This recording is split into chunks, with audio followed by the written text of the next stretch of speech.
riddle me this. When Gotham grows dark and Batman takes flight, I challenge his brain, not his might. Each riddle I write is a crime in disguise. Who taunts the Bat with twisted whys? Who else could it be but the Riddler? Specifically, the new DC Multiverse Hush one. The bigger riddle is whether or not this pleated Prince of Puzzles is worth the price. Welcome to 5 Points of Articulation. Starting with the packaging, and no riddles here, just names and logos. Again, this Riddler comes from Hush, and then on the back we get some wonderful Hush cover artwork showing how Edward has manipulated all the pieces on the board. Also, McFarlane, if you want to make this Joker, I would totally buy it. Down here's the UPC for those searching for clues in store. For packaging, Riddler gets 4 points. Moving on to presentation, and let's see if we can't just solve this puzzle box.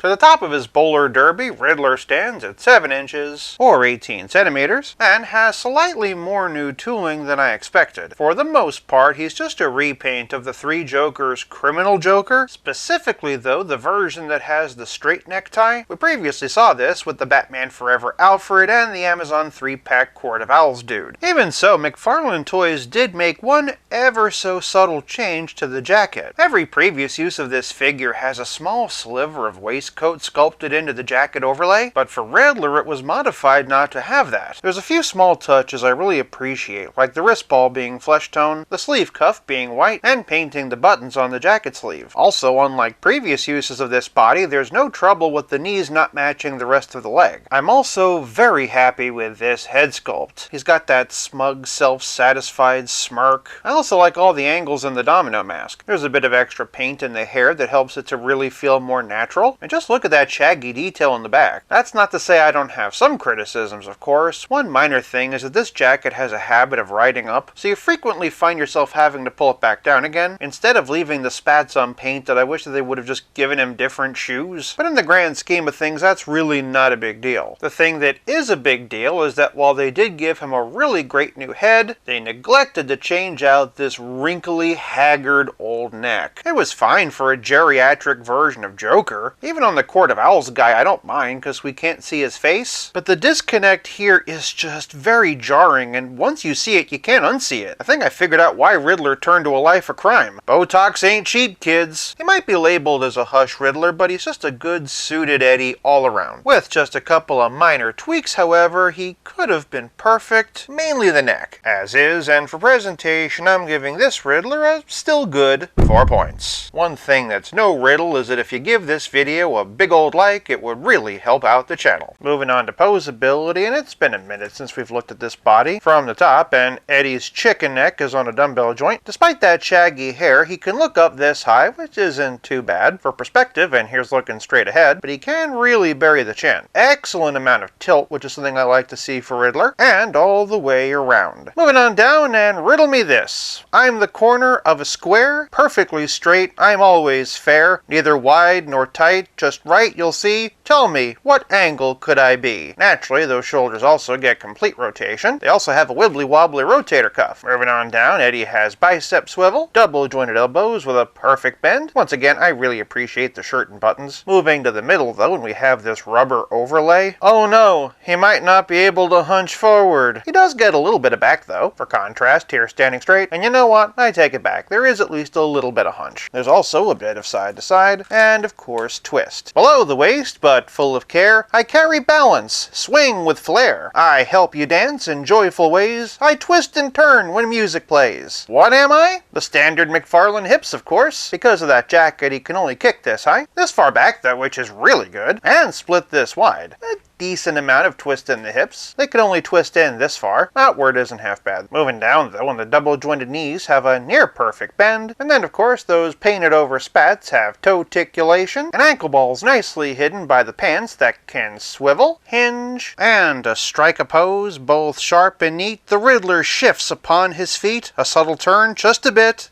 What's the move?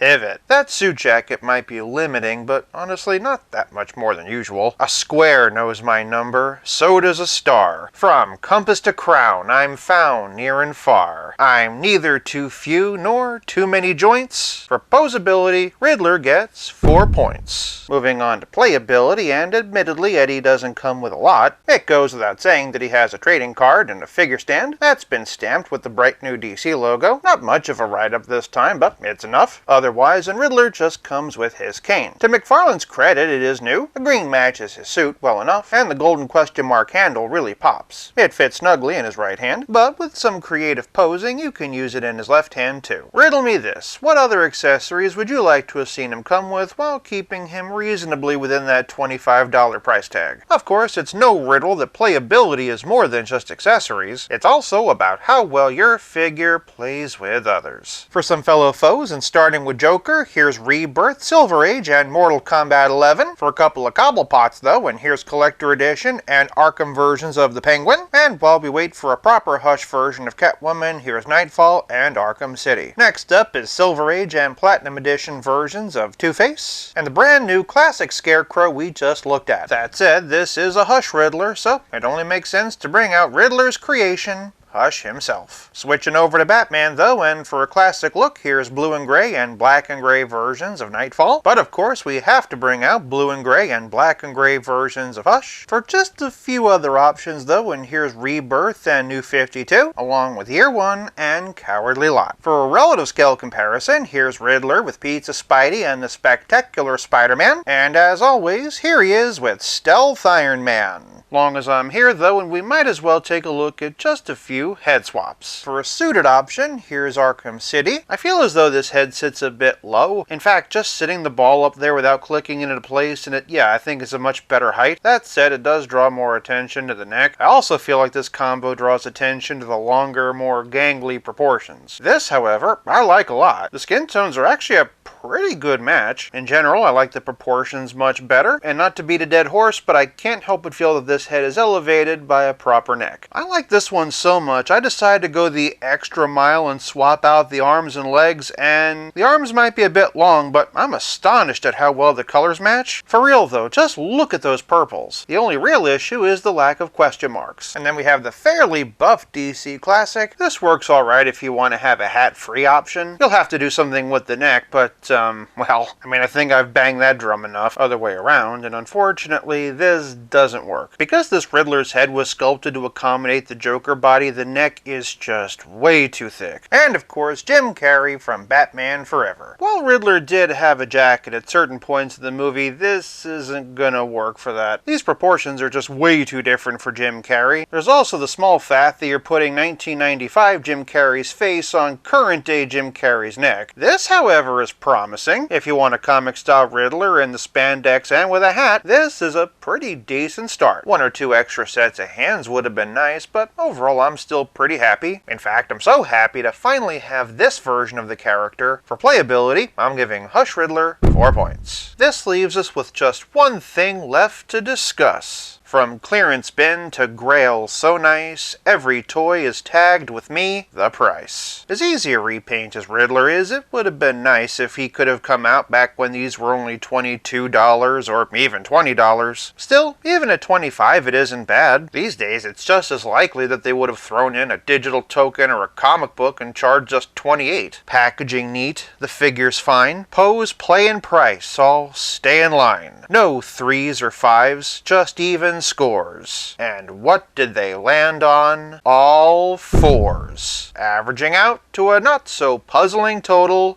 of 4 out of 5. Sound off in the comments and let me know what you think of this figure, and while you're down there, maybe leave some riddles for other commenters to solve. For more Riddler videos, check out one of these, and until next time, play nice and have fun. Down here we have the, what's this called again? UPC! Along with Rebirth and Cowardly Lot. Nope. For a couple of Cobblepots though, and here's, for the